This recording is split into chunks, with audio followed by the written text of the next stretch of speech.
अहमदनगर जिला मराठा विद्या प्रसारक समाज द्वारा संचालित रेसिडेंशियल कनिष्ठ महाविद्यालय अहमदनगर मैं डॉक्टर मुक्ता सुभाष लांडे हिंदी विषय की अध्यापिका इस ऑनलाइन शिक्षा प्रणाली में सभी का स्वागत करती हूँ।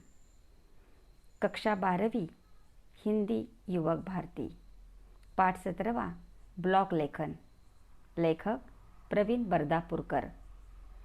तो कल हमने वीडियो में ब्लॉग लेखन का अर्थ, ब्लॉग की खोज, ब्लॉग लेखन शुरू करने की प्रक्रिया क्या है, तो इसके बारे में हमने अध्ययन किया। और आज ब्लॉग लेखक के लिए आवश्यक गुण, ब्लॉग लेखन में आवश्यक सावधानियाँ, ब्लॉग लेखन का प्रसार और ब्लॉग लेखन से आर्थिक लाभ, तो इन सारे विषयों की जानकारी लेंगे। छात्रों, तो ब्लॉग लेखक के लिए आवश्यक गुण। ब्लॉग लेखक के पास लोगों से संवाद स्थापित करने के लिए बहुत से विषय होने चाहिए। विपुल पठन, चिंतन तथा भाषा का समुचित ज्ञान होना आवश्यक है।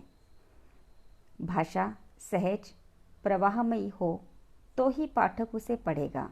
साथ ही लेखक के पास विषय से संबंधित संदर्भ, घटनाएं और यादें हो तो ब्लॉग पठनीय होगा।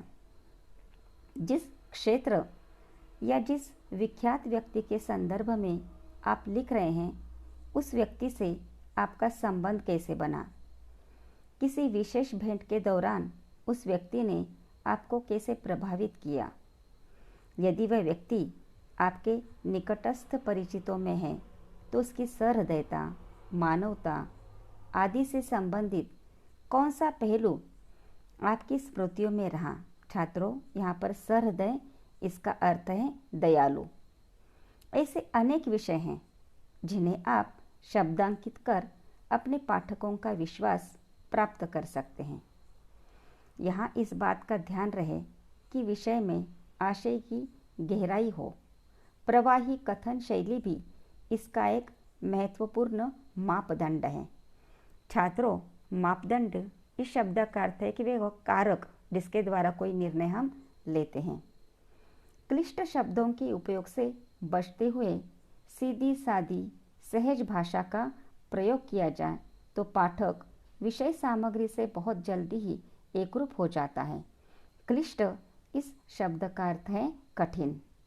सटीक विशेषणों के प्रयोग से भाषा को सौष्ठव प्राप्त होता है। सौष्ठव इस शब्द का अर्थ है सुंदरता और पाठक इसकी ओर आकर्षित होता है। भाषा शब्दों या अक्षरों का समूह नहीं होता है। प्रत्येक शब्द का विशिष्ट अर्थ के साथ जन्म होता है तथा उस अर्थ में भावनाएं निहित होती हैं।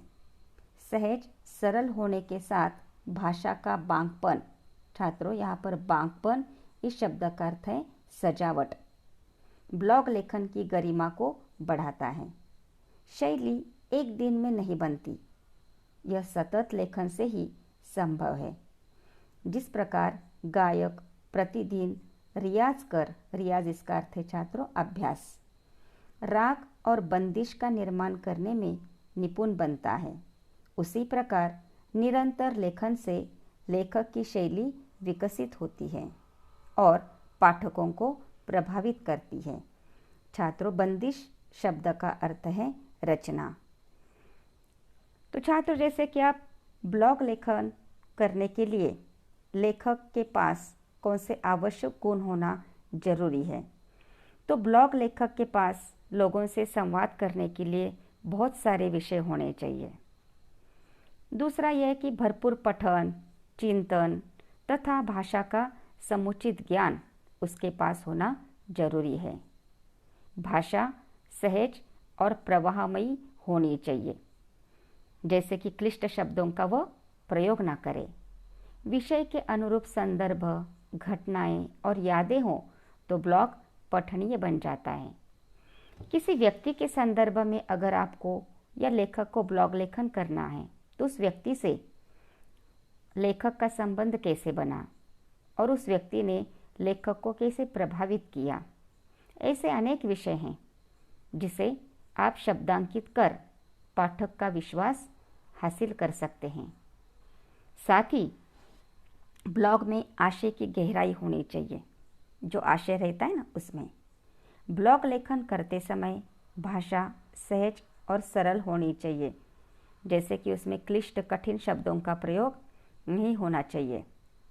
साथ ही लेखक को इस बात का ध्यान रहे कि केवल भाषा जो है वह शब्दों का समूह नहीं होता, बल्कि प्रत्येक शब्द का एक अपना विशिष्ट अर्थ होता है, महत्व होता है।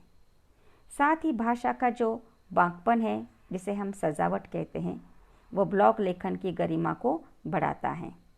तो छात्रों, जैसे कि कोई गायक होता है, उसे एक दिन में शोहरत नहीं मिलती, बल्कि हर दिन उसे रियाज करना पड़ता है, तभी वह किसी राग और बंदिश, जिसे रचना कहते हैं, उसमें वह माहिर हो जाता है, निपुण हो जाता है। तो उसी प्रकार लेखक को निरंतर लेखन से ही उसकी जो शैली है, लेखन की शैली, वो उसे विकसित करता है। आगे ब्लॉग लेखन में आवश्यक कौन सी सावधानियां बरतनी चाहिए लेखक को, तो ये हम देखेंगे।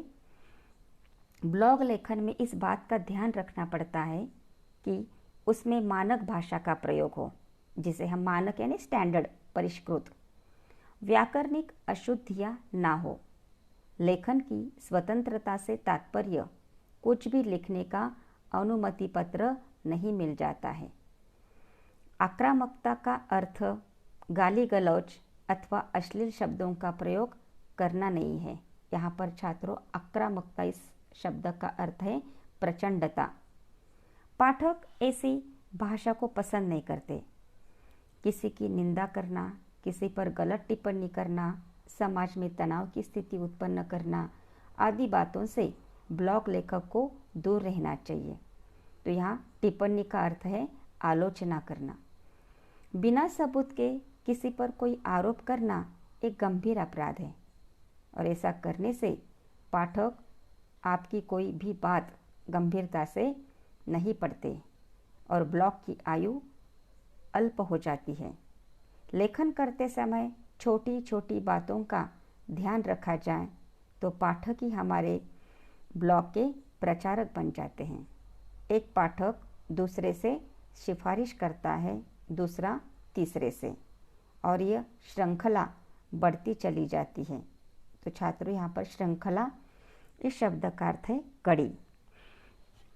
तो छात्रों, ब्लॉग लेखन में जो लेखक है, तो उसे लेखन करने के लिए कौन सी सावधानियों का अमल करना है, जिक्र करना है, तो ये हम देखेंगे कि जिस भाषा का वह प्रयोग करता है लेखक, तो वह भाषा उसकी मानक होनी चाहिए, यानी जैसे कि उसे मानक भाषा का प्रयोग करना चाहिए, जिसे हम स्टैंडर्ड भाषा कह सकते हैं। तो इसके लिए हम एक उदाहरण देंगे छात्रों कि स्टैंडर्ड भाषा या मानक भाषा, परिष्कृत भाषा किसे कहते हैं। आमतौर पर हम ऐसा एक वाक्य सुनते हैं कि ठंडा पानी पीजिए। तो यह हमारी बोली भाषा, जैसे कि अब बोली भाषा का एक वाक्य है। परंतु अगर हम मानक भाषा में, स्टैंडर्ड भाषा में, परिष्कृत भाषा में अगर हम देखेंगे तो हम कह सकते हैं उसके लिए शीतल जल प्राशन कीजिए। तो जैसे कि देखो छात्रों, वह कानों को कैसा लगता है सुनने में, शीतल जल प्राशन कीजिए।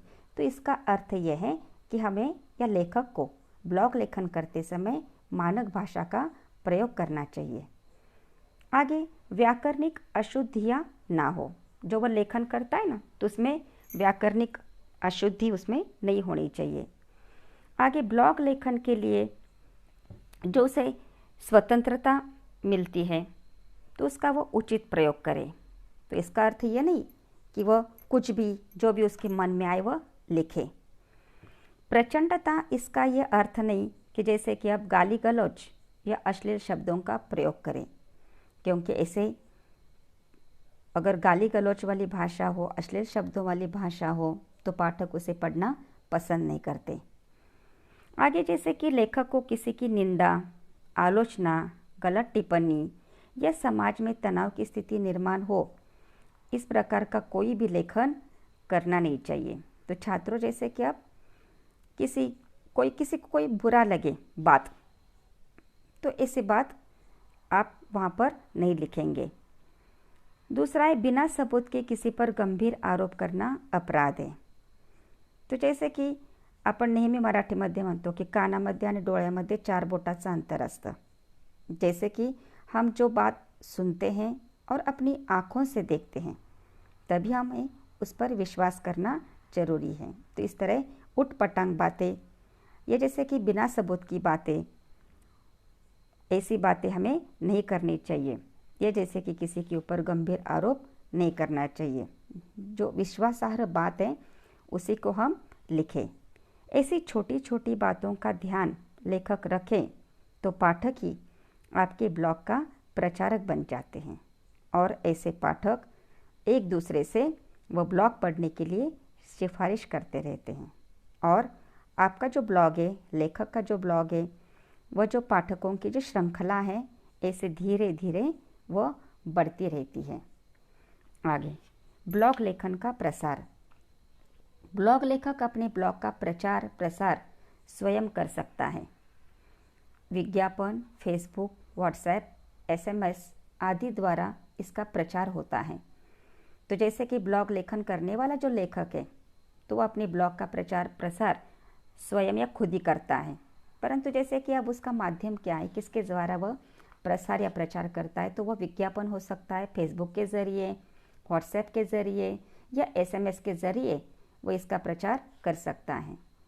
आकर्षक चित्रों, छायाचित्रों के साथ विषय सामग्री यदि रोचक हो तो पाठक ब्लॉग की प्रतीक्षा करता है और उसका नियमित पाठक बन जाता है। तो छात्रों, जैसे कि अगर आकर्षक चित्रों का, छायाचित्रों का अगर वह प्रयोग करे, पाठक नहीं बल्कि लेखक, तो जैसे कि अपनी विषय सामग्री अगर उसे रोचक बनानी है तो इन साहित्य जो हैं तो उसका वह इस्तेमाल कर सकता है, प्रयोग कर सकता है, और ऐसा ब्लॉग पाठक पढ़ना पसंद कर सकते हैं। जैसे कि ऐसे ब्लॉग जो है वह उसकी प्रतीक्षा भी करते हैं और उसके नियमित पाठक वह बन जाते हैं। आगे, ब्लॉग लेखन से आर्थिक लाभ। तो ब्लॉग लेखन से आपको आर्थिक लाभ कैसे हो सकता है? ब्लॉग लेखन से आर्थिक लाभ भी होता है। विशेष रूप से हिंदी और अंग्रेजी ब्लॉग लेखन का व्यापक पाठक वर्ग होने से इसमें अच्छी कमाई होती है। विद्यार्थी अपने अनुभव तथा विचार ब्लॉग लेखन द्वारा समझा कर सकते हैं। प्रत्येक विद्यार्थी की अपनी जीवन शैली, अपना संघर्ष, अपनी सफलताएं विभिन्न रूपों में अभिव्यक्त हो सकती है। राजनीतिक विषयों के लिए अच्छा प्रतिसाद मिलता है। इसके अतिरिक्त जीवन शैली तथा शिक्षा विषयक ब्लॉग पढ़ने वाला पाठक वर्ग भी विपुल मात्रा में है। यात्रा वर्णन, आत्मकथात्मक तथा अपने अनुभव, विश्व से जुड़े जीवन की प्रेरणा देने वाले विषय भी बड़े चाव से पढ़े जाते हैं। तो छात्रों, जैसे कि ब्लॉग लेखन से आपको आर्थिक लाभ होता है और ज़्यादातर हिंदी और अंग्रेजी ब्लॉग लेखन का पाठक वर्ग जो है वो व्यापक है, और इसी से जैसे कि अब अच्छी कमाई, अच्छी आय होती है। जो विद्यार्थी हैं वो अपने अनुभव और अपने विचार ब्लॉग लेखन के ज़रिए वह प्रस्तुत कर सकते हैं, और प्रत्येक विद्यार्थी अपनी जो जीवन शैली है, खुद का जो संघर्ष है, खुद की जो सफलताएं हैं, तो उसे विभिन्न रूपों में वह अभिव्यक्त कर सकता है। साथ ही राजनीतिक विषयों के लिए अच्छा उसे प्रतिसाद भी मिल सकता है, और ज़्यादातर शिक्षा विषयक ब्लॉग पढ़ने वाला पाठक वर्ग ज़्यादा है। यात्रा वर्णन हो, आत्मकथात्मक तथा विश्व से जुड़े जीवन की प्रेरणा देने वाले विषय भी पाठक वर्ग बड़े चाव से पढ़ता है। तो छात्रों, जैसे कि परीक्षा में आपको अलग अलग प्रकार के प्रश्न पूछे जाते हैं, जैसे कि अपने शहर की विशेषताओं पर ब्लॉग लेखन कीजिए। अगर इस प्रकार का प्रश्न आपको आ गया तो उसमें जैसे कि अपने शहर का नाम, उसका स्थान, स्थान का महत्व, शहर की आबादी कितनी है, कौन से धर्म के लोग शहर में रहते हैं, जैसे कि धार्मिक एकता के दर्शन कैसे होते हैं, शहर का मुख्य व्यवसाय क्या है, शहर में स्थित विद्यालय, कॉलेज, चिकित्सालयों का महत्व और साथ ही शहर में अन्य ऐसे कौन से आकर्षण हैं, जैसे कि प्राकृतिक परिवेश कैसा है शहर का, नदी हो, तालाब हो, मंदिर हो, तो आदि बातों का उद्घाटन आप अपने ब्लॉग में प्रस्तुत कर सकते हैं या उसका लेखन कर सकते हैं। धन्यवाद।